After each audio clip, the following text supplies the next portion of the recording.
Okay, great. Thank you, Mike. We'll call the meeting to order. It's 7 o'clock and I need to read the governor's preamble for the remote meetings. So good evening. This is the December 14th open meeting of the Hopkins Conservation Commission, which is being conducted remotely consistent with Governor Baker's amended bill of June 15th, 2021 due to the outbreak of the COVID-19 virus. To mitigate the transmission of the virus, we're complying with the amended bill that suspends the requirement of the open meeting law to have all meetings in a publicly accessible physical location.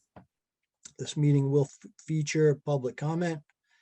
For this meeting, the commission is convening by Zoom app as posted on the town's website, identifying how the public may join. Additionally, the meeting is also being broadcast live and is being recorded by HCAM. Accordingly, please be aware that others may be able to see you and take care not to screen share your computer. Anything that you broadcast by voice or video may be captured by the recording. Supporting materials that have been provided to members of the commission for this meeting are available on the town's website. After commission members have discussed each project application on the agenda, the chair will open the discussion to public comment. The chair will first ask members of the public who wish to speak to identify their name and address. 3 minutes will be afforded for public comment. Finally, each vote taken in this meeting will be conducted by a roll call vote of the commission members. So we'll do a roll call attendance for tonight's meeting. Melissa Ricos and Kerry Reed will not be joining us tonight.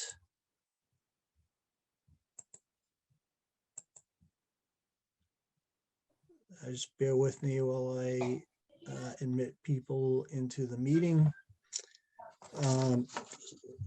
So for commission members, Janine LeBlanc, Here. Ted Barker Hook, Here. Ed Harrow,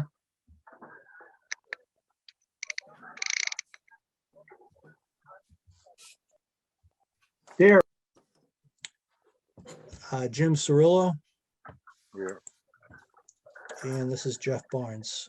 For staff, Kim Chamikalai, Here. Anna Rogers, Here. and for the commission's consultants, Matt Vero Present. and Joe Orzel Present. of Lucas Environmental. Okay, great. Thank you, everyone. All right, let's jump into the agenda. We have a busy evening tonight. Documents for review, 20th Century Homes, 6 Leon's Way. This is a certificate of compliance request. Kim.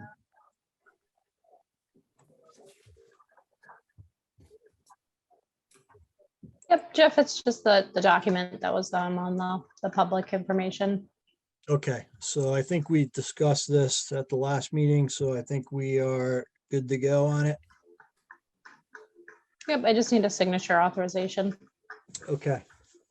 If I can get a motion to authorize Kim to sign the document issued in the form currently before the commission. Authorized to sign on behalf of the commission members present, please. So moved. All right, Janine, in a second. I'll second. Okay, Ed, and we will do the roll call vote. Janine, Aye. Ted, Aye. Ed, Aye. Jim, Aye. and I'm an aye. All right, great, thank you. Draft minutes for November 2nd and November 30th, 2021. Did everyone have a chance to review those? And are there any questions or comments? If I can get a motion to approve the minutes for November 2 and November 30, 2021, please. So moved. All right, Jim, and a second. Second. Thank you, Ted. We'll do the roll call vote. Janine, Aye. Ed, Aye. Ed, Aye. Jim, Aye. Use one of their middle names. and Jeff. I'm gonna have to start calling Ed Eddie. So we have this, so we don't get this mix up anymore. Well, You can Ed, is try that okay with Edwin. you? Ted, use your real name. I wouldn't have to worry about it. Yeah, you could do Edwin and Theodore. Okay, well, let's go with Theodore. I like that. Okay, perfect. Thank you. So Fox Hollow, they continued to the next meeting. Kim, correct? That is correct. Okay, great. Hickey 97 Franklin Road, this is a request for a certificate of compliance. Matt, I saw your comments. It looks like everything is pretty straightforward on this, that we are good to go. Is that, I'll defer to Joe on that. Joe did, okay, Joe? Yeah, that is correct. It looked, everything looked good out there. Okay, perfect. If I get a motion to issue the certificate of compliance for 97 Franklin Road. I'll make that motion. All right, Ted, and a second, please. I'll second. All right, and we'll do the roll call vote. Janine, Aye. Ted, Theodore is an aye. Ed, Aye. Jim, Aye. and I'm an aye. All right, great. Okay, no public forum requests tonight, correct, Kim? That is correct. All right, thank you.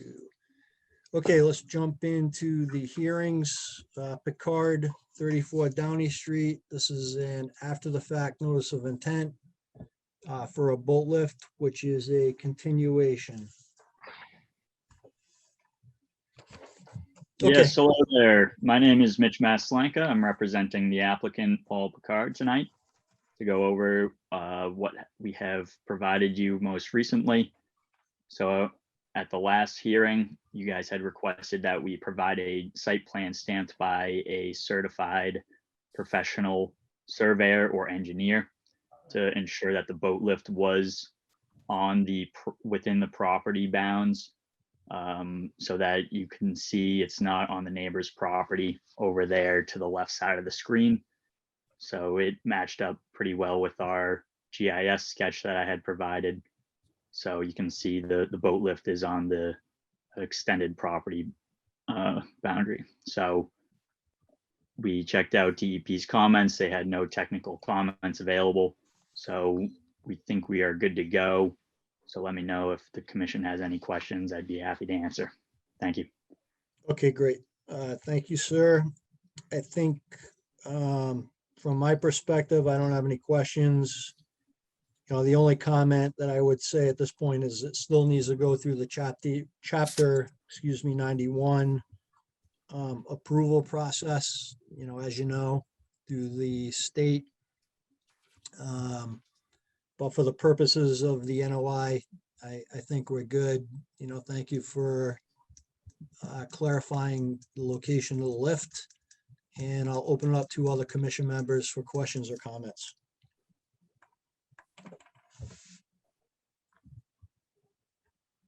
Chair, Yes, this is go ahead, Matt. Matt. So I guess the question somewhat remains that, you know, what was constructed is not on the applicant's property per se. It's within the Great Pond. And I know there's, you know, lots of these that have gone on the lake over the years. So I'm not necessarily looking to set a new precedent here, but I guess I just wanted to, you know, raise it to the commission members' notice that, you know, it's the boat lift, which is like a temporary structure that can be removed. There's also a deck that was constructed, you know, at some point in the past that I presume will also be part of the Chapter 91 license application. You know, I'm just not sure if the commission wants to issue the order prior to chapter 91, maybe having more comment as far as, you know, whether this is going to be approved or if there's going to be something different about this. You know, because the original comment letter from LE was sort of raising the question, because the original plan showed that the work was occurring within the boundaries of the lot owned by the applicant, and clearly that's not the case. There was the figure that showed it outside, which is consistent with the survey plan. You know, again, it's just, there was another one where the, you know, the commission said that, you know, you can do work within the land you own. But outside that, you know, you're technically doing work on land owned by the Commonwealth. So just throwing it out there for whatever discussion may or may not need to be, but just to sort of clarify our original comment. I still have the same concerns that Matt does, not necessarily the side boundaries, but this is a dock that's being built on a deck that's already extending out from land that extends out, and that is what my concern is. Jeff, this is Jim. Yep, go ahead, Jim. That's a great point that Matt pointed out, and I say that I would want to wait for everything to be resolved before issuing the order of conditions, so we don't get caught like maybe we have in the past. We Through the don't want them chair. Yes, go ahead, Kim. Yeah, I just want to clarify for the benefit of the commission. I did have quite a few back and forth emails with a representative at Mass DEP Waterways. And she had indicated to me that the Chapter 91 process awaits the order from the commission. So that would be the order that Chapter 91 would be looking for. So, you know, I kind of had that question to them, you know, is this something that you're going to review and that you're going to look at? And she kind of said, we'll start the process if and when an order of conditions is issued. So I think what I'm hearing you saying, Kim, is that we need to take a vote on this from a commission standpoint. And then if the commission approves the NOI at that point, the DEP initiates the Chapter 91 permit review process. Is that correct? That's correct. So if we don't vote, they will not. So I guess, you know, there's no point in waiting for the DEP to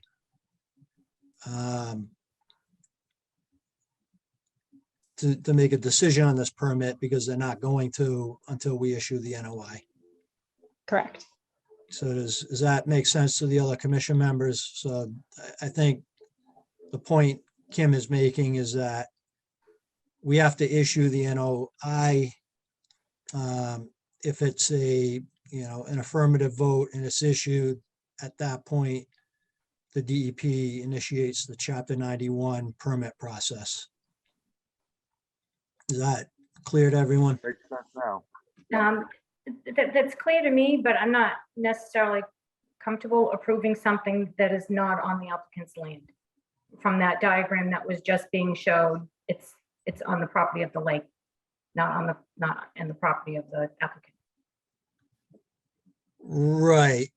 But Janine, I think it's, you know, the lake is officially owned by the state. So the DEP has the ultimate, or, you know, the state has the ultimate decision on whether it's approved or not. But they won't initiate that approval process until the NOI is issued. You see what I'm saying? Yes, yeah, I see what you're saying. I guess I struggle with, is it in a jurisdiction to approve something that's not on the applicant's land or in our jurisdiction, I guess. Right. Yeah, go ahead, Jim. As part of the state's review for the boat lift, would they also be taken into consideration the deck that was built there without any authorization or approval? I mean, that's Yeah, well- that's in the Great Pond too. I mean, that's off property too. Yeah. Right. I have, and I know that this project started with Dawn, and I know that Dawn did, from some emails in the file, coordinated with DEP as much as possible to give them as much information as possible.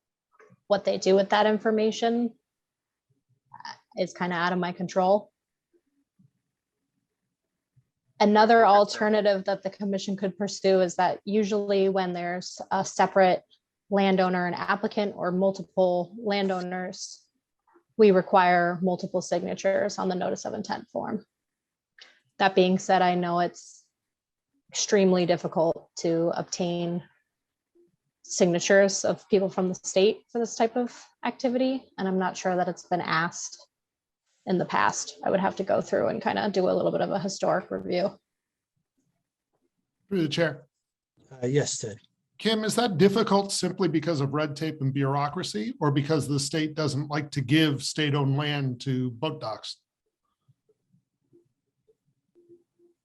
Probably a little bit of both. And I think it also depends on the lake. Like, I know from my experience in Framingham, they were a lot more apt to give a signature on Lake Cochituate than some of the other lakes in town. So I think it really is it depends kind of answer. Jeff, may I ask you a question, and anyone else who's been on the commission much longer than I? Yes. Is there precedent for us to approve this kind of thing when it's not on the owner and applicant's land? Is this something that's happened all the time? Is this new? So we have approved decks and docks on the lake. I think in my experience, this has been the first boat lift. I think, Kim, with her experience, has provided a little bit more clarification as to what the process should be with regard to the state. In so much as, we have to make a decision on the NOI, and then the permit request goes to the state for the Chapter 91. So, that Kim clarified that for me. Right, I understand that. I guess I'm sorry to cut you off, Jeff. Have we gone through that process before? Have we Yeah. previously approved and then said to the state, it's not the applicant's land, but we think this is okay? Yep, we have, and there have been Chapter 91 permits issued for folks on the lake, yes. So we aren't, except that it's a boat lift, we aren't necessarily setting a new precedent if we approve this. I don't think so. Kim, what's your opinion on that?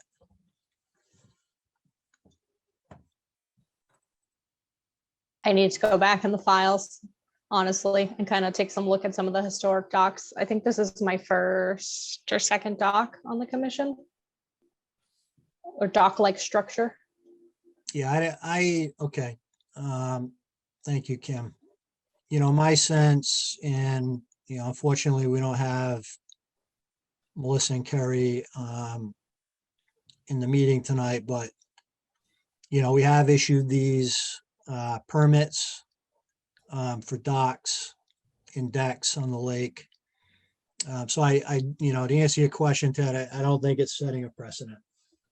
I think just the process is a little bit different this time, where we issue the NOI and then it goes to the state for the Chapter 91 review. I don't think that process was fully understood in previous applications. To the chair. Yes, Ed. Two questions. What I'm guessing is the retaining wall that's called out GCWF at various points. Is that pre-existing?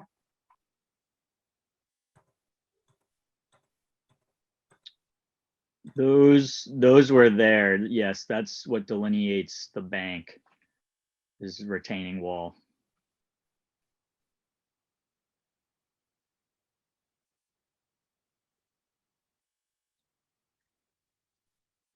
Through the Okay. chair.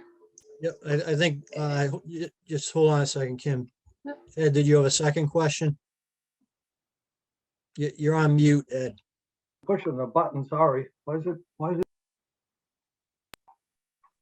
Temporarily unmuted. That should work. You can hear me, right? Yep. Okay. So this boat lift, is it within our purview? It's not on property over which we would have oversight. It's not on the landowner's property. And I question whether Concom has any reason to be involved. Can someone clarify that for me? It's under the purview, and Kim can clarify this, it's under the purview of the state through the Chapter 91 permitting process. But the state won't initiate that process until we issue a notice of intent. Kim, is that correct?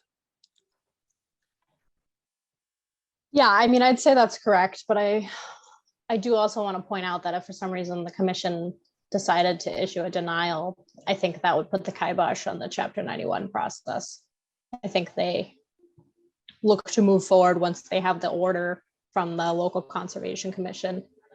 And Jed, excuse me, Ed, to your point, the local commission has jurisdiction because of the impacts to the land underwater, is what I understood. So, the state's looking for us first under our bylaw, and then kind of goes up, elevates to them for approval.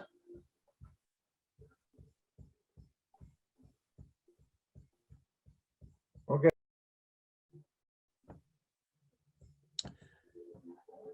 Okay, any other questions, comments from commission members? Are there questions or comments from the public?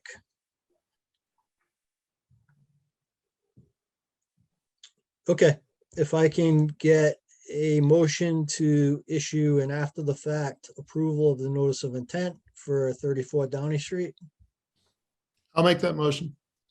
And the second, please, that was Ted. Second, Janine, All right, Janine, and we'll do a roll call vote. Janine, no. Theodore, I'm going to say yes. I'm uncomfortable, but yes. Ed, And likewise, I'm very uncomfortable, but I will say yes. Jim, No. and I'm a yes. Okay, so I think the motion carries. Anna, did you get the vote counted? Yeah, I have 3 yeses and 2 nos. Okay, great. Just wanted to make sure it was, yeah, that counted. Okay. All right, great, thank you. So, so the notice of intent was approved, but again, you still have to go through the Chapter 91 approval process through the state. So is that understood by the applicant? That is understood, and we will be keeping the commission informed through Kim. We'll be sending her communications with DEP, and we'll send you guys the approval once it comes. Okay, great, thank you. We appreciate Thank it. you very much, everyone. Have a good night. Okay, Merry Christmas. Through the Yeah. chair, can I ask a follow-up question? Yes, Ted, go ahead. Does the state get the commission's vote, like a 3-2 vote, or do they simply get commission approved? I think all they're interested in is that the NOI got approved, but if they look into the detail of the NOI, they'll see what the vote count was, Ted. Yeah. I'm not sure how thoroughly they look through the Okay. document, but Kim, does that make sense to you? Yeah, I can send them our order with the vote count and, all the other pertinent info. I've been kind of trying to hit them over the head with paying attention. So I would appreciate that. Even though I voted yes, I would really like them to know how close the vote was so that hopefully they can spend a little bit more time than they might otherwise. Understood. Okay. Okay, moving along. For the chair? Yes, Kim, Um, or Anna, sorry. sorry, the commission is not meeting for 3 weeks. Could we authorize Kim to sign a signature page, please, for that order? Yes, if I can get a motion to have Kim sign and issue the NOI before the commission, and that it be and that she's authorized to sign on behalf of the commission members present. I'll make that motion. And a second. I'll second. All right, and we'll do the roll call. Janine, Aye. Theodore, Aye. Ed, Aye. Jim, Aye. and I'm an aye. Okay. Thanks for the reminder, Anna. Okay, Vision Construction and Design, 178 Ash Street. This is an amended notice of intent for a single-family home and buffer zone restoration. Good evening, Jamie Bissonette from Zenith Consulting Engineers for the record. A few weeks ago, we had met and gone over the comments from Lucas Environmental. The comments detailed analyzing the roof drain system and also increasing the plantings in the disturbed buffer zone in a much denser manner. They recommended about 80 planting species. So what we've included in our email last week, I believe it was Thursday or Friday, over to Kim and Anna, was this updated plan for their review and also the drainage calculations as requested. We're hoping to get some feedback so we can finalize these plans and hopefully close out the amended order at the next meeting. So what we've done is we've come up with roughly, I believe it's 54 trees and 26 shrubs. I do note that there is an error where it says 6 trees of all the different heights on the side. That should actually say 3 on each line. But the intent of this is to actually stagger the heights of the trees so they're not all the same size, choking each other out. We're looking to get a spread of different heights with different species. So you'd have 3 trees at 10 feet in height, 3 trees at 5 feet in height, and 3 trees at 2 feet in height roughly for each of those species planted as shown over to the left-hand side. Also mixing in the sweet pepper bush and the high bush blueberry in between, and we're still keeping in the New England seed mix on the ground to just keep with the upland buffer zone species growing long term. This will provide nice seed that's in the ground mix as long as the commission and their agents are in agreement.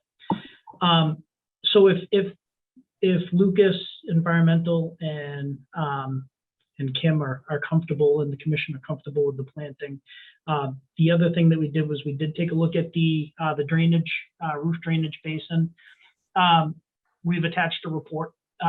We found a slight difference in what we would use if we're designing this from scratch.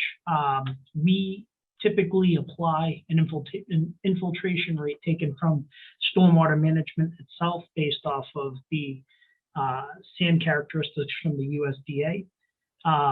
Out here, we find that a 2.41 infiltration rate of inches per hour would be applicable. And so what we did was we modeled it through HydroCAD, which is attached.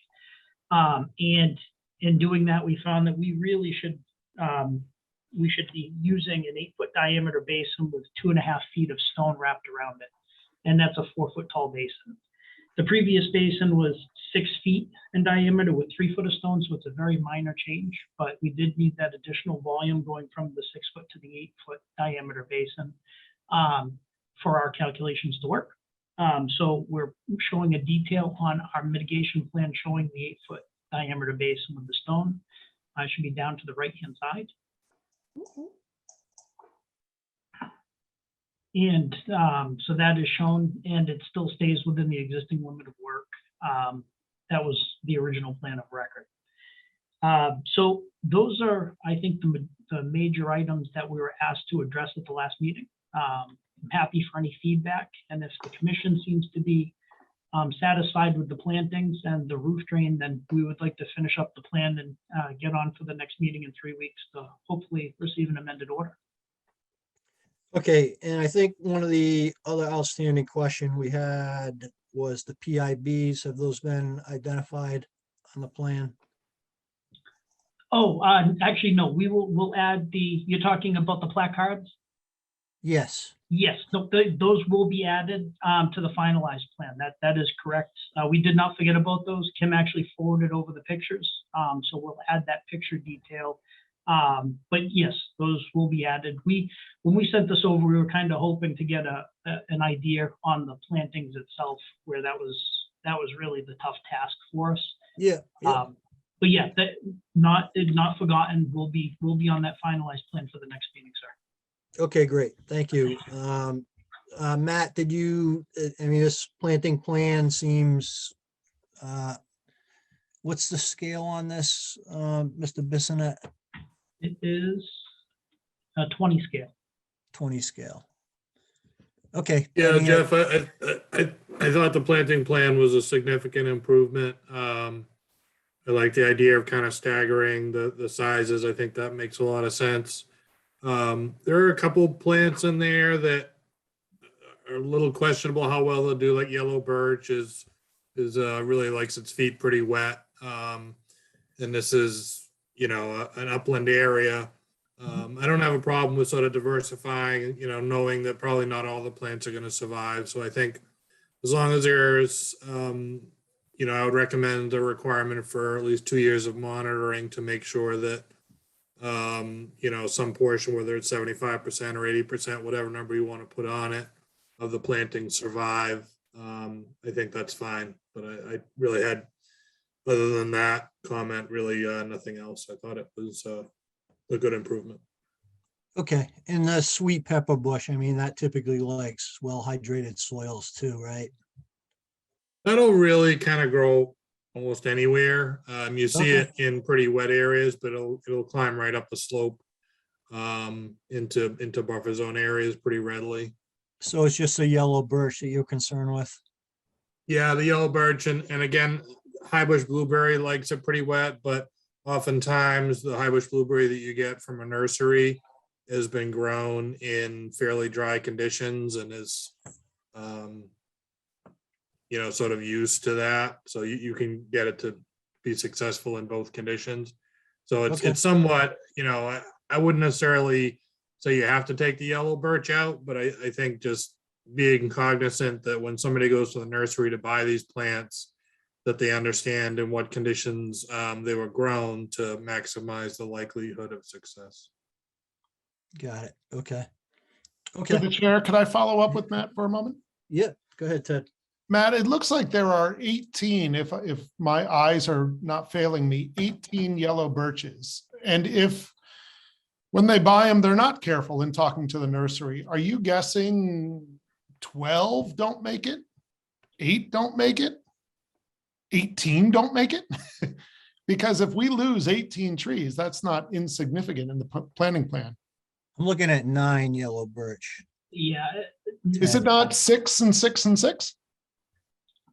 No, we actually, that should say 3, 3, and 3 on each one of those. So it would be 9 total of each species. Oh, so the planting schedule is incorrect that I'm looking at. That is correct. It should say 3, 3, and 3 on each one of those. Yeah, I was looking at the actual diagram, not the schedule. So if you look at the the depiction for the yellow birch. Yeah. And then you look at the map, I think there's 1, 2, 3, 4, 5, 6, 7, 8, 9 of them.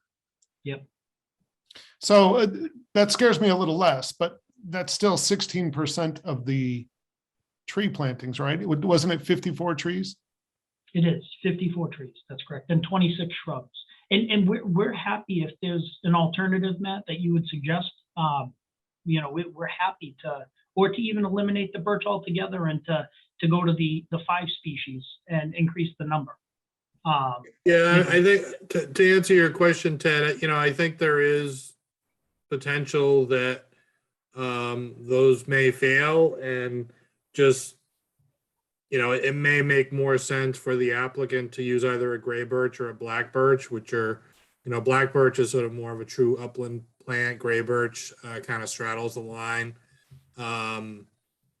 Gray birch obviously doesn't get quite as big as black birch. But I think if there was a concern, you know, that we're kind of setting things up for failure to a certain degree, then it might make sense to swap that out for whether it's another type of birch or some other type of, you know, more back up type plant that may make sense. I am completely open to switching to the black or the gray birch. That's not a problem. We'll have that for the final plans. We'll make that adjustment. That way there's no concern over the yellow birch and its longevity. Okay, great. Thank you, Mr. Bissonette. Thank you. Through the chair, this is Ed. Yes, go ahead, Ed. Can we look at the other planting schedule? What are you referring to? The other, There was one of grasses and things. Oh, okay. Yeah, This so, is the seed mix. so I am not a botanist, but my question is, are these all native? I believe them to be native. They're produced by New England seed mix right here in Amherst, Massachusetts, and they're actually made for wildlife and conservation areas in this area. Yeah, Ed, I can answer that. New England Wetland Plants is only going to be doing natives. They're not going to put something in there that doesn't belong. Okay, okay. Any other questions, comments from commission members or the public at this point? Okay, so we'll continue this out to our next meeting. So we can get this buttoned up. Our next meeting is on the 4th. So we'll continue that out to the 4th, Mr. Bissonette. I appreciate that. Okay, if you can please send Kim just an email confirming that continuation, please. I'll send it tonight. Great, thank you, sir. Thank you. Have a good night. You too.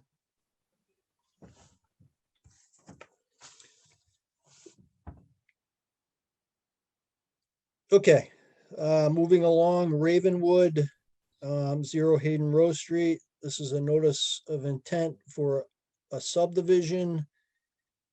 And we have notices of intent for single-family homes, which will also be part of the discussion.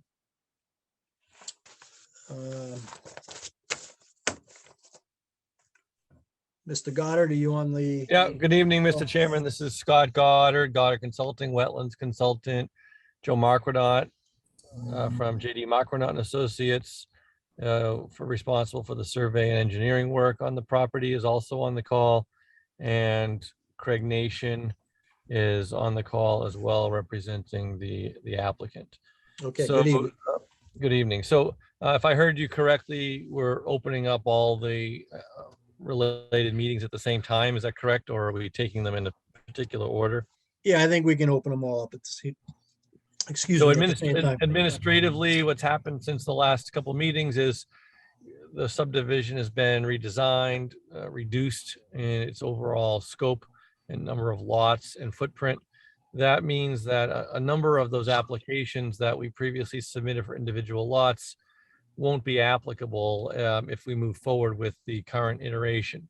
So we'll keep them alive for now, but if these other ones get approved, the likely outcome of those applications will be withdrawing at some future time. So for tonight, the only ones that we need to discuss is the primary application for the utilities, roadway, and infrastructure. That is application is before us.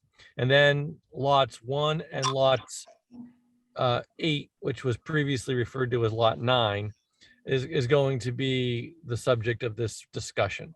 So the balance of all the lots don't have work proposed within buffer zones.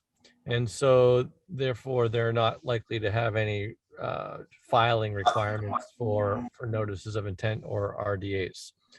So it's just the subdivision, lot 1, and then what was previously referred to as lot 9, which we're now calling lot 8. So that's it, just those 3. So a number of submittals were given to the board in between these meetings in direct response to the comments at the last public hearing, as well as the Beta and Lucas responses. What you saw from us at the last time we brought this before you was sort of a broader discussion of the 9 to 8 lot subdivision modification. But what you've now been in receipt of for the last week or two, whatever it's been, is all the details that accompany that. So you have now this plan in front of you, which is the revised subdivision layout. That is the 8 lot version of the plan. And then you have all the accompanying documents to go along with that. The modified wetland replication document that Matt Verrill was looking for, the enhanced construction sequencing phasing plan, the updated subdivision plans, the stormwater comments with Beta and all. So I think, and then a more robust alternatives analysis with comparisons between the different versions that were submitted, as well as a response by point rebuttal to the comments. Our goal and objective here in our responses was not to be at all confrontational, but yet to simply apply the requests to this project that were made both by the commission and the peer reviewers. So we've attempted to give you everything we think you've asked for. I know Kimberly sent me some additional comments. I think it was yesterday, saying perhaps some more detail could be beneficial in the phasing plan or wetland replication plan. I'm not sure. I mean, that's kind of up to the commission, I guess. We tried to present something to the commission that was consistent with most prior applications that either Joe or I have been involved in Hopkinton. If more detail is warranted, then of course that can be provided subsequently. But maybe what's best first here is Joe could show, sort of talk you through this site plan, some of the details on it that differ from the previous iteration. And then I'd be happy to jump in and show you the comparison graphics that we have submitted with the alternatives analysis. That would be pretty helpful. There's one graphic in particular that has comparison color hatched in areas to show how we differ from previous versions. And then we could talk through any of the details that you'd like to in review of the package with Matt or the Yeah, so I think, yeah, okay, thank you, Mr. God. I appreciate that. I think we are good with the current filing. I think, you have walked the commission through this previously, so, I don't think we need another iteration of that at this point.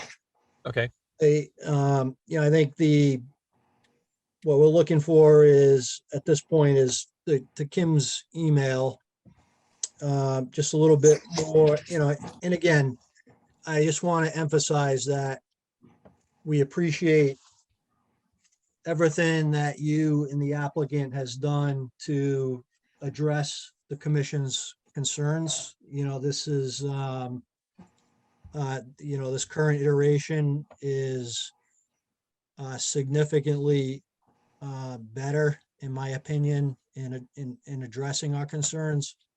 And we're at the 5-yard line. I think there's just a couple more details that the commission is looking for based on Kim and Matt and Joe's input. And, we can boil it down to 2 things. just the phasing plan and a little bit more detailed wetland replication plan so that when the contractor has it, they know exactly what they need to do. I don't want to speak for Kim, but I think there needs to be a little bit more detail around the soil profiles of the area where the replication is going to occur. Kim, does that kind of summarize your thoughts and Matt and Jim's comments, or Joe's, excuse me? Yeah, I mean, I haven't had as much of a chance to connect with Matt yet, so I don't want to speak on his behalf, but in terms of what jumped out to me in reviewing the updated materials was the two primary concerns in Lucas's last comment, among other items that I think that we've addressed. They had commented that the wetlands replication detail plan was inadequate and the phasing plan was inadequate. In terms of the wetlands replication detail plan, honestly, I'm having trouble kind of putting it all together because I'm finding details that are in the narrative that are on the plans, or things that are on the plans that are not on the narrative. And it seems like a contractor in the field who doesn't have the advantage of going through the permitting process that we have would have trouble following the various documents needed to successfully put together this wetland replication area versus just having a single plan with all of the necessary information on it. Additionally, I haven't been able to identify any information in regards to the existing conditions of the wetlands replication area, its hydrology, soils. So that's something that I'm looking for. And the HCC regulations actually call out that the applicant should be following the replication guideline checklist from Massachusetts DEP's Wetlands Replication Guide. And so those are kind of some things that I still haven't seen that I think, some additional detail will help the contractor and this wetland replication area ultimately be successful. In terms of the phasing plan, it's still one single phase is proposed. And so, for myself, I feel like that's kind of more of a construction sequencing plan than a phasing plan. And I'm looking for additional details to demonstrate how handling stockpiles is more beneficial or will result in less erosion and sedimentation than managing the extent of the construction to keep some area vegetated as long as practicable. I do want to update the commission that Beta took a final look at the revisions and at Mark O'Donnell's and Goddard's replies. And they didn't find anything that they felt like needed any additional comment. So they were all okay with the final iteration. They did give me one small comment. They said that the treatment train diagram should be included in the O&M plan. So if the applicant could just throw those in the O&M, that would be appreciated. And that's the O&M plan is a condition in the order, Kim, right? So we don't need that as part of the NOI process here. So that can be done subsequent to the decision, but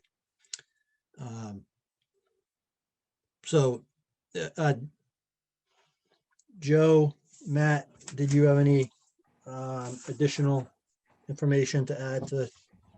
Not a lot. I think I would just really reiterate that I think we're of the same mind that Kim was. The comments she just laid out that, on both of these documents, we agree there's some additional work needed. I think I would point out in particular on the phasing plan, it seems like the wetland replication is kind of left to the end, as often the case, and I don't see any reason why that couldn't or shouldn't really be moved up early in the process. That when that wetland impact area or even before the wetland impact area is impacted, that the mitigation area could be ready to receive those soils, and the soils can be moved right in there, could be planted if this work's going to occur next spring, be planted in the spring and have a full growing season under its belt. But I agree with really all of Kim's comments. I think a phasing plan having a little bit more graphical component to it can be helpful, kind of shading out areas of what the expectation is on what's going to be cleared first, what's going to be cleared second or third, depending on how many phases there are.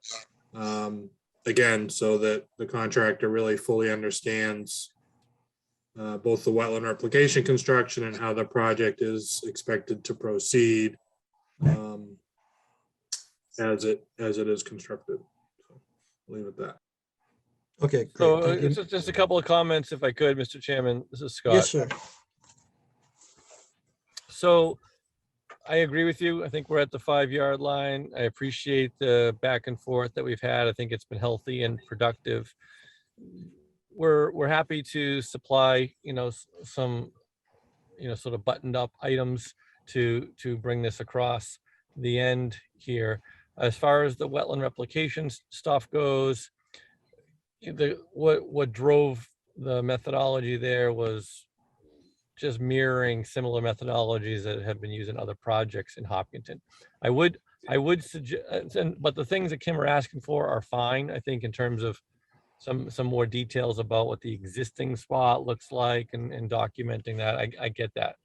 The one part I think is that maybe I have a sort of just a different opinion on is I generally like having a standalone document that's referenced by the site plan that you can give to a contractor. I've never run into a problem where that's been confusing or challenging.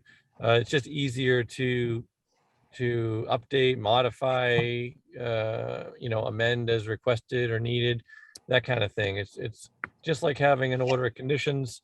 You can have a cited reference plan. You'll have the site plans. You can have wetland replication protocol document. You could have other things like SWIPs and whatever that go along with packages, and all that stuff doesn't necessarily have to be on a site plan as long as it's incorporated by a reference. So I would like a little more vetting of that piece of the conversation if a standalone report is reasonable or appropriate, or if the commission really does want to see just the contents and guts of a protocol document, shoved onto a site plan. In a sense, you've seen a lot of site plans. Sometimes these plan sets and, Joe's plans are, usually very clear to read and things like that. But I've seen some plan sets, generally speaking, that pages upon pages with all kinds of detail notes. And it's not as though those are automatically just more absorbed by a site contractor than if they're not on the plan. Sometimes a separate document gives it its own weight, as opposed to just getting lost in boilerplate notes that can occur on some site plans. So that's just one food for thought on that topic. And then I have a couple of comments on the phasing stuff as well, but could we just tackle that one issue first? Yeah. So I'm going to defer to a conservation agent, Mr. Goddard. I would say if she's happy, I'm happy as the chair. I don't want to speak for the other commission members. I think in my experience working with Kim, the past 7 or 8 months, she's a reasonable person. So I would defer, working with Joe and Kim on coming up with something that is workable, from a contractor standpoint. Kim, does that sound reasonable to you? It does. Yeah, thank you. And I guess I would just add that my experience as being the lead construction monitor for utility companies, projects, and their, consulting wetland scientist has kind of been the opposite. Every time I'm out in the field with the contractor, they've got the plan set slapped on their tailgate. And they're looking at the plan set. Yeah, they're not reading through the details, right? So. And just I for an agree with that. example on what we see, the planting plan isn't contained on this sheet. So even like that, the contractors now looking all around, the detail doesn't have any, micro grading on it. So you may end up, you may go out there and end up with a completely flat surface. So it's just, I think if the plan had more detail and more consistent detail, it would really help the contractor to be able to get it done in the way it was intended. Okay, so that's fine. So we'll. Yeah, I'll so work with Kimberly. just, okay, go ahead, Scott. I was gonna say, we'll work with Kimberly and we'll and Joe, and we'll get this done the way that it's being requested. It's not really a problem. Okay, and I just want to, if I can just stop you there for 1 second to make sure the other commission members are in agreement in this, in this process. Through the chair. Is anyone opposed to what we're proposing here?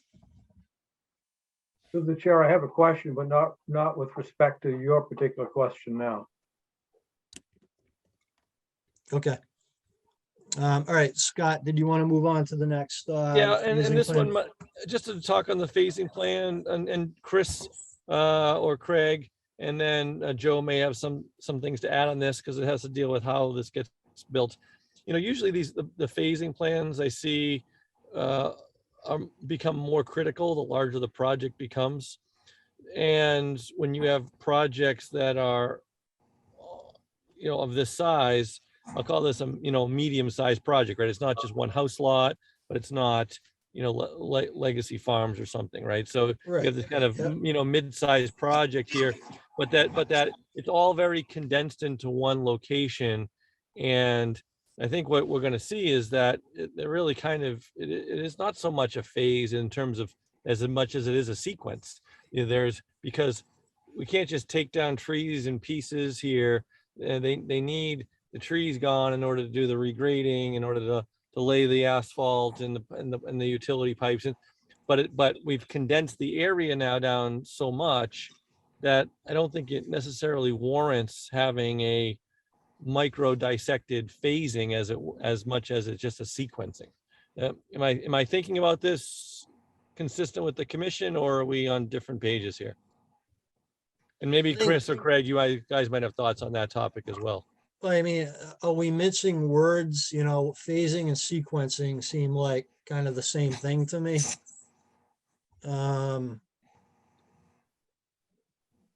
But Joe, I'll let your consultant speak. Mr. Goddard, sorry to interrupt.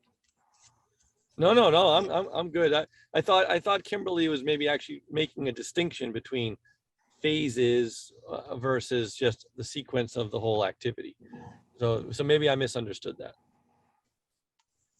I'll let Kim, I don't want to speak for Kim. I'll let her. Yeah, I kind of was making a distinction between sequencing and phasing. I mean, I think if there is a single phase, then it's just sequencing. It's not really phasing. You know what I'm saying? It's just kind of, there is no phasing plan. It's just sequencing at that point. Personally, I would like to see at least 2 phases, wherein the first phase is concentrated on the roadway, the utilities, the stormwater, and the wetland replication. And then the second phase would be branching out into the house lots. I think it's extremely beneficial for erosion and sedimentation control to keep as much vegetation, or at least, keeping the site from being grubbed, especially when the stormwater is newly constructed and it's designed to handle flows from, lawns, not open, loose dirt. It kind of helps the stormwater to be able to get stabilized and then, have the capacity that it's supposed to. And that's kind of how I just feel like it's more beneficial than opening the whole site at once. So Scott, let me ask your on, you and your consultants, what's the timeline on, breaking ground and, getting the houses constructed? Are we talking 6 months, 8 months, a year? Can you provide some clarity there? Maybe Chris, can you jump in on that topic? Am I unmuted? Yeah, we can hear you. Hi. Good evening. Yeah, well, and to back up to the phasing part, in that, yes, it's a sequence, but I think it's easy enough to help differentiate it further by kind of blocking out some of the sequence to some more obvious phasing. That should be easy enough, and add a couple little details there that I think will make it more coherent. Just another piece to this is that we're very hands-on, so it's not so much us handing a bunch of papers to some other contractor. We'll always be very involved. In fact, most of the work we do ourselves, and it's rare, but we do bring in subcontractors, but we're very much involved. So it's not a handoff, so to speak, just for reassurance there.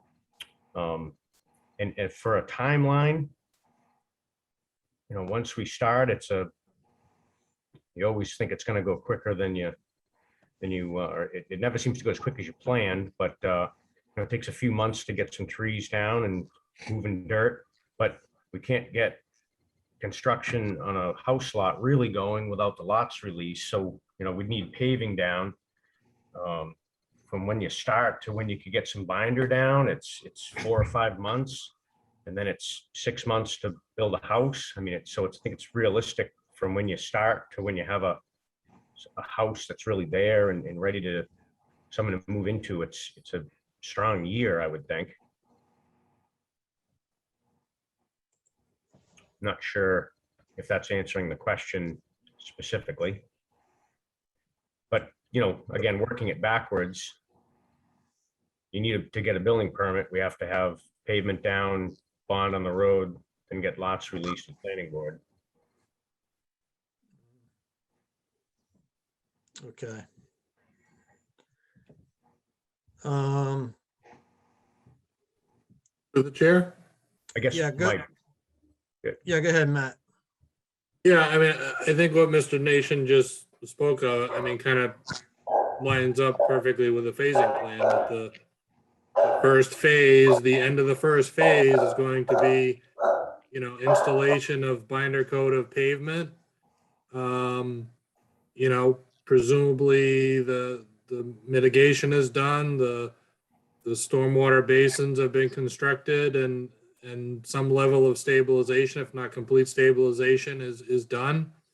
And then phase 2 is after the lots are released from planning board and individual house construction is done. And I think having some discussion on understanding the time of year, if you're talking a year and presumably this work is to start in the spring of 22, then I think that having something in the phasing that talks about stabilization of all surfaces in the fall so that work can continue on the homes presumably through late fall and into winter, as Mr. Nation said, potentially be ready a year from the time that the project begins. It sounds like a lot of the house construction would occur during the winter months and into early spring of 23. So I think what Kim and I are, and again, I won't speak for Kim, she doesn't speak for me, is, just putting some of that down graphically and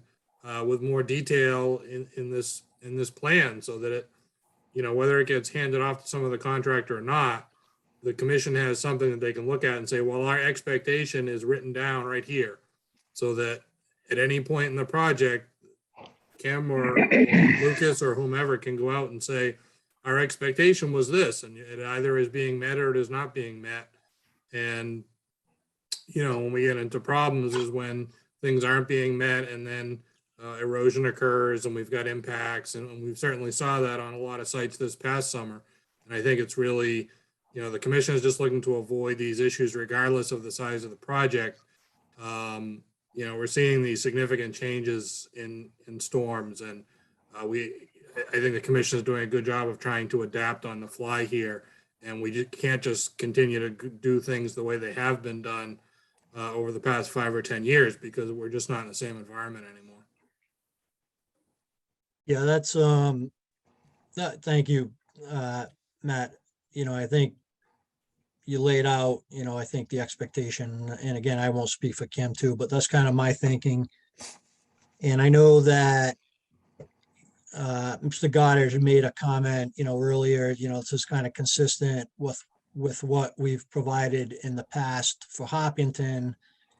But, you know, I think, you know, the message that we're sending to, you know, all the applicants and contractors that we work with is, you know, we're raising the bar a little bit. You know, we're raising the bar in Hopkinton in terms of, you know, what the expectation is. You know, we're adapting and we're trying to be progressive. You know, the regulations are changing. The impacts, you know, from the storm events we're having are changing, you know, which have been witnessed over the past couple of years. And, you know, don't get me wrong, Mr. Nation, you guys, you know, have the projects that you've brought before the commission, you know, have been, you know, we haven't had really any significant issues. But we have to be consistent with, you know, our expectations with, and what we're requiring of all applicants. You know, there are good ones and there are bad ones, but we need to be consistent. And you guys have in the past been very good. We haven't had any issues, but, you know, that's, you know, that's just, you know, again, you know, we're kind of, you know, we're trying to be a little bit more detailed in what we're requesting, a little bit more progressive. And, you know, again, we're just kind of, you know, raising the bar. So, Mr. Goddard, does that make sense to you? Matt's comments, Kim, Yeah, no, I understand. And, you know, on these two topics, you know, I think that you know, the applicant and their team can get together and give you something, you know, the Hopkinton 2.0 version of stuff, I guess. So we'll make it happen. Okay. And Kim, I didn't know, I didn't want to speak for you, but I didn't know if you had anything else to add to that.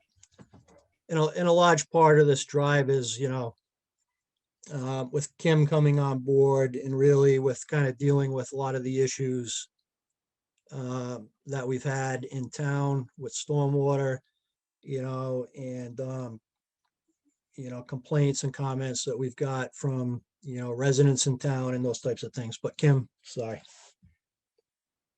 Jeff, I think you and Matt covered it exactly. Yeah, and I agree, Mr. Chairman. I think this is fine. You're not going to have any argument for me on it. I've known, you know, Kim now for, you know, even many years prior to her being in Hopkinton from her days in Framingham and whatnot, and have a great deal of respect for her capabilities. So I think that we can get to where we need to go. Thank you. Okay. Any comments or questions from the public at this point? All right. So we will continue this out. Our next meeting. To the chair. Oh, yes, Ed, sorry. Yeah. Go ahead. No problem. At the beginning of the presentation, Scott made a reference to lots going away, but lot numbers being kept. Could I just get an explanation for the reason for that? Kim, I guess if you could post up that kind of maybe comparative document that I had in the alternatives analysis that shows the differences of where we were versus where we are, that might help to show it.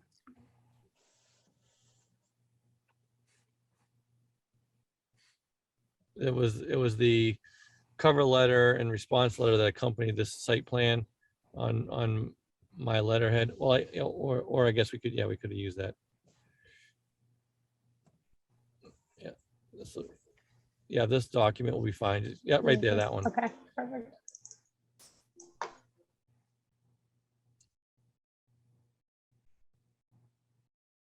Did you say this one, Scott, would be okay? Oh, we could use that. Sure. Or let's maybe just start with that other one that you just had on the other sheet. The This one? one that had, yeah, there you go. So this alternatives analysis was included with the submittal, and it shows the changes from where we were with the previous plan versus now. So it overlays on this version where the houses were proposed versus where they're currently proposed. And when the limits of work are reduced in the areas that are that peach, sorry, the green area is the reduction of work. So now, for example, like that lot that the cursor is on, we're no longer encroaching into the buffer zone, which is that little red line is the buffer zone. So some of the work was now pulled outside of the buffer zones, and those lots aren't going to trigger the applications anymore. That's what it comes down to. So really, we just have the first lot right there, and then the one right across the street from it, those two. So those two lots are going to continue to have applications before you, and the only work in the buffer zone on that one there and the one next to it is stormwater related. So that the work on those two lots is covered in the subdivision application. Anyways, since we're going to Hopkinton 2.0 now, you know, this one other thing I would encourage the commission to consider is, I think there would have been some benefits to keeping this application as one package, which would be the road with the lots on it all together. Then we wouldn't have this disconnect on so many versions of plans and whatnot. So that's just food for thought as we move forward into future projects together. But that's the reason why we're only looking at lots 1 and 8/9 at this point. No, that comment is well taken, Mr. Godwin. We actually discussed that at an internal meeting a few weeks ago. So thank you. Yep. Through the chair, that doesn't really answer my interpretation of the question. I am under the impression, maybe I misheard, that there are less lots now, but Yes. that a no longer existing lot, the number, so to speak, for that lot is still being held. And so I question, what's the purpose of that? If there's only, I think it's 9, why do we want a number for 10, for lack of a better word?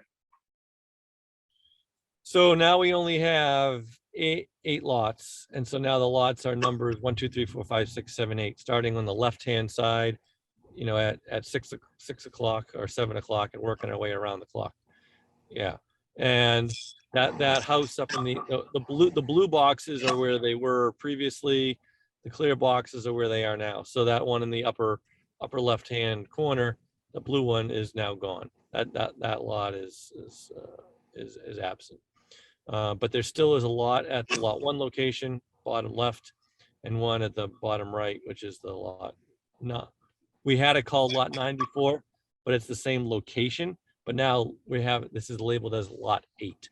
So there's 8 lots plus the subdivision. So 9 So submittals, but now we're going to remove most of them. We're only going to end up with 3 submittal packages at the end of the day. Subdivision and the utilities, 1 package. Package number 2 will be for lot 1, and the final package is the lot 8/9. So just, I think what I'm hearing Ed asking is, there's no additional lot No. in the subdivision that's being reserved that could be developed at some future point. Oh, no. Ed, I don't want to speak for you, but is that what you're getting at? Yes, that's exactly what I'm getting at. Okay. So did Mr. Goddard answer your question? I hope so.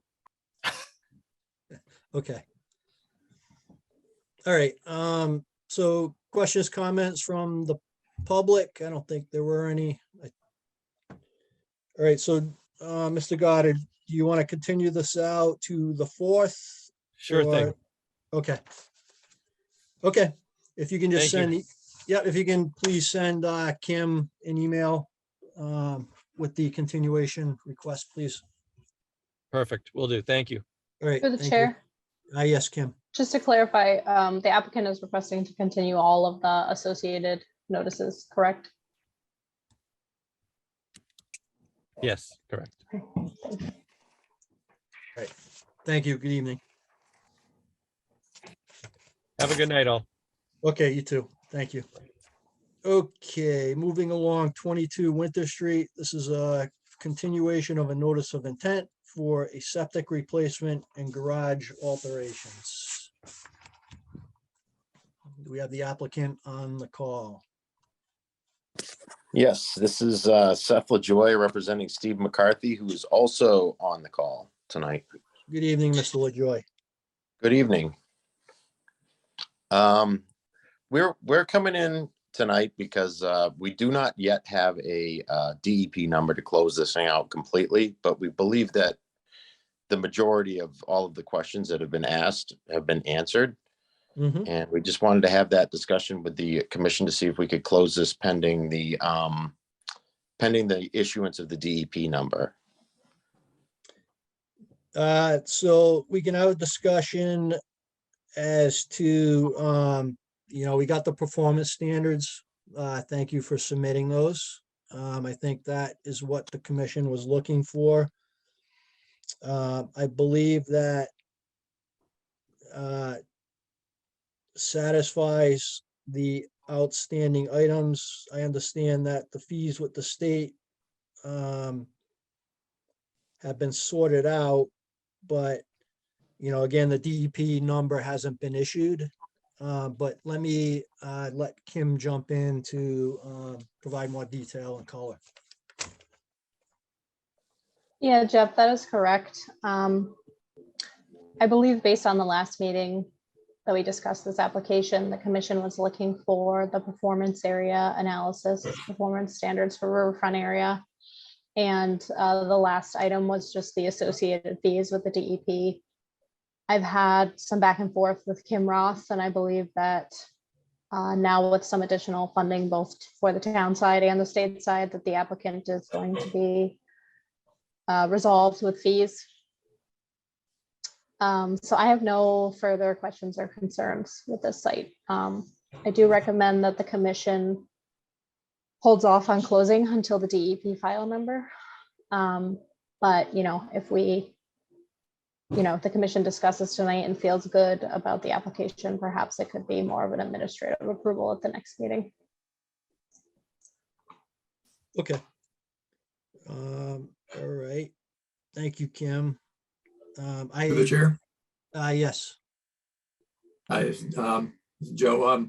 Just wanted to note that the wetland boundaries are all approximate on the plan, and would recommend that if the project is approved, that the commission note that they're not approving the actual wetland delineation or the wetland boundaries. Okay. That's a good recommendation, Joe. Thank you.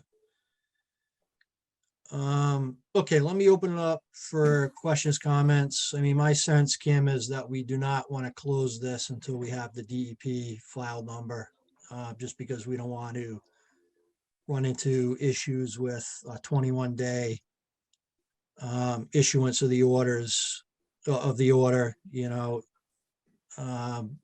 because if we don't have the number and the 21 days expires, we run into problems there, right? Yeah, that's correct. absolutely fine. Yeah, so I think, well, let me at this point just open it up for questions, comments from the other commission members.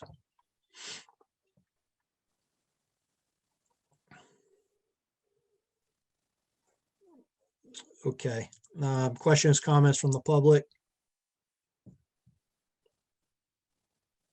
All right, so I think, Mr. LaJoy, for all intents and purposes, I think, we are satisfied with the information that's been provided. It is ready to be voted on. And it looks like it'll be approved, but we just need to wait for that DEP number to be issued. So if we can continue this out to our next meeting, which is January 2nd, we can vote on it at that point, or January 4th, excuse me, and then hopefully at that point, we'll have the DEP number. Does that sound okay to you? That sounds perfect. Okay, great. Thank you, sir. Thank you very much for your time this evening. Really appreciate it. You're welcome, and Merry Christmas. Merry Christmas as well. Yep. Thank you to everyone. I'm Steve McCarthy. Okay, thank you, Mr. McCarthy. Cam, anything else for tonight? That's it. All right. I have one comment.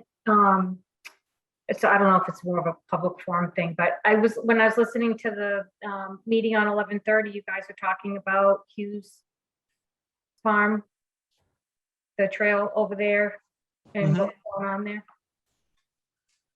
Yep. I have some information from being on TCMC. If you just wanted, if you have it. Yeah. If you want to give us an update, perfect. Yeah.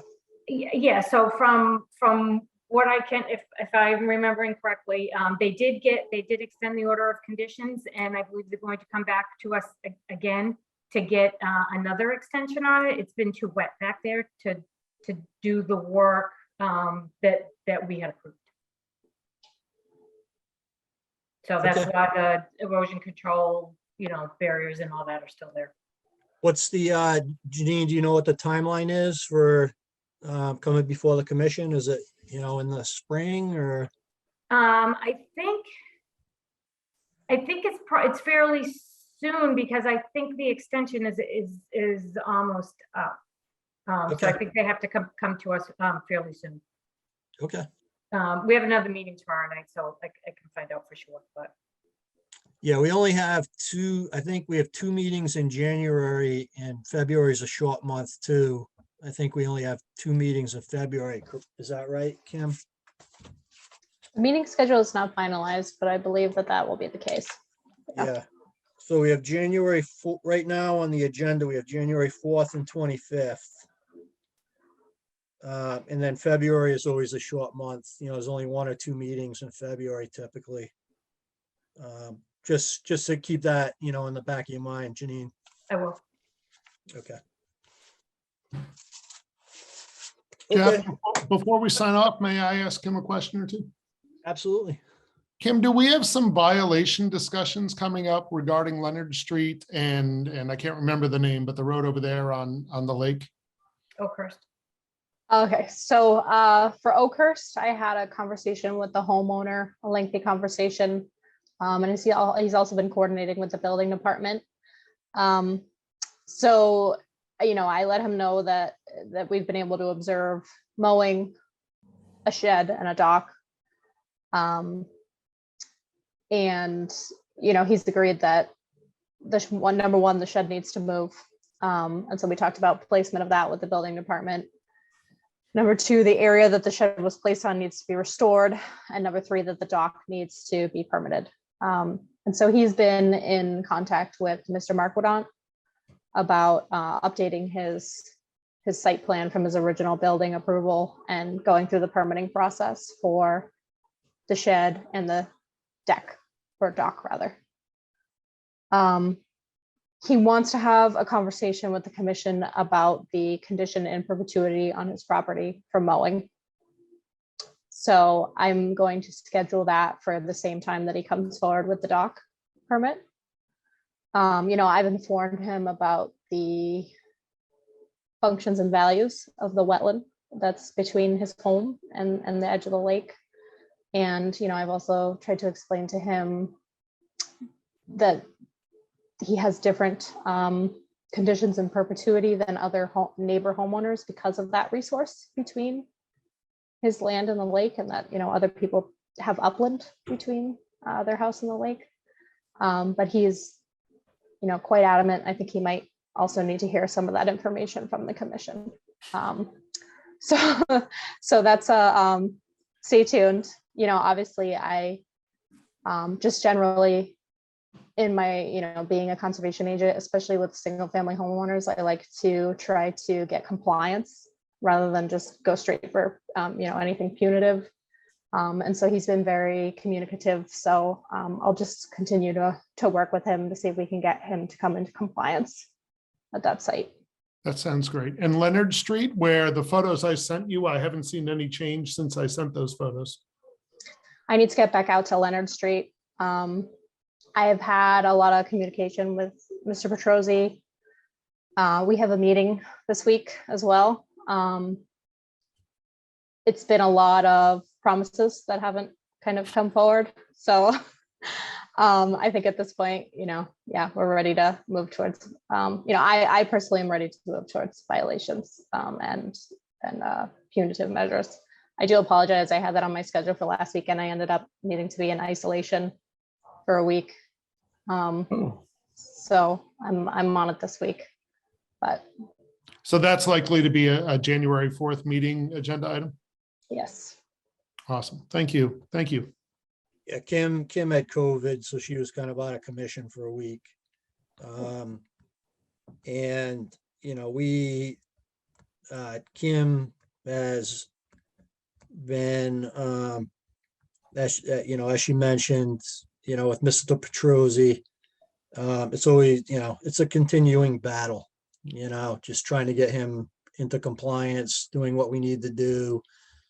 The commission, just so everyone knows, I don't want to put too much information out there before we have a formal public hearing, but the commission on our own dime had Beta go out there and do an inspection of the check dam, or not the check dam, but the what's the terminology, Kim? For the detention basin, we had a dam at the, in the northwest corner, I believe it was.